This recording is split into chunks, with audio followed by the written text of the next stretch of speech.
नमस्कार. दिवाळीच्या या मंगलमय पर्वात आपले स्वागत आहे. दिवाळीची सुरुवात होते एका अत्यंत महत्त्वाच्या सणाने, वसुबारस. आपण सगळे गाईची पूजा करतो, गोडधोडाचा नैवेद्य दाखवतो, पण या पूजेमागे काही वेगळा सामाजिक आणि आर्थिक दृष्टिकोन आहे. आज आपण वसुबारस या शब्दाचा अर्थ समजावून घेऊया.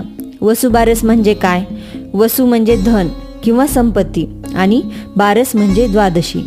शेतीप्रधान संस्कृतीत जिथे विज्ञानाची साधने नव्हती, तिथे शेतकऱ्यांची खरी संपत्ती कोण होती? ती म्हणजे आपली गोमाता आणि तिचा वंश बैल वासरू. वसुबारस ही केवळ गोपूजा नाही, तर ती आपल्या आर्थिक स्रोताप्रती कृतज्ञता व्यक्त करण्याची प्रथा आहे. गाईमुळे दूध खत मिळते, शेतात बैल राबतात, त्यांच्या श्रमामुळे घरात धान्य येते. म्हणजेच आपली वसू धन सुरक्षित ठेवल्याबद्दल आणि वाढवल्याबद्दल त्यांना वंदन करण्याचा हा सण आहे. महात्मा फुले यांनी कायम श्रम आणि शेतकऱ्याचे स्वावलंबन यावर जोर दिला.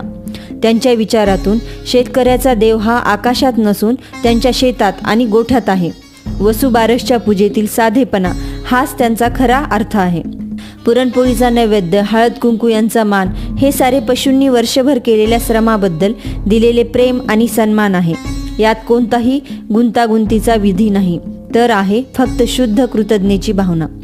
तर मित्रांनो, या दिवाळीत वसुबारस साजरी करताना आपल्या श्रमाच्या आणि समृद्धीच्या स्रोताप्रती कृतज्ञता म्हणून हा सण साजरा करा. आपल्या संस्कृतीतील सामाजिक अर्थ जाणून घ्या. हा विचार तुमच्या मित्रापर्यंत नक्की पोहोचवा.